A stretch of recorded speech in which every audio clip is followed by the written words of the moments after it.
ఎన్ road దాటిన తర్వాత మనకి N12, N13, N14, N15, N16 రోడ్‌తో ఇది ఎండ్ అవుతుంది. డైరెక్ట్‌గా N16 రోడ్‌లోకెళ్ళి అయితే కలుస్తుంది ఇది. మొత్తం 6 జంక్షన్‌లనైతే ఈ రోడ్డు క్రాస్ అవుతుంది. ఇక్కడ మీరు చూడండి ఇటువైపంతా తార్ వేసుకుంటూ అయితే వెళ్తున్నారు. ఇది 0+100 దగ్గర నుండి అయితే పనులు చేసుకుంటూ వెళ్తున్నారు.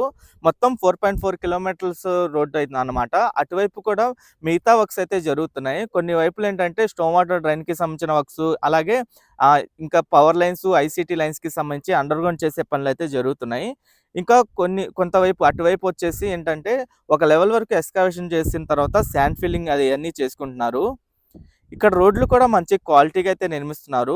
రోడ్డు ముందుగా ఏంటంటే మొత్తం సైట్ క్లియరెన్స్ చేసుకున్న తర్వాత ఒక లెవెల్ వరకు ఎక్స్‌కవేషన్ చేసి దానిపైన ఏంటంటే ఈ గ్రావెల్ వేసుకొని హైట్ పెంచుకుంటూ లెవెల్ బై లెవెల్ గ్రావెల్ వేసుకుంటున్నారు.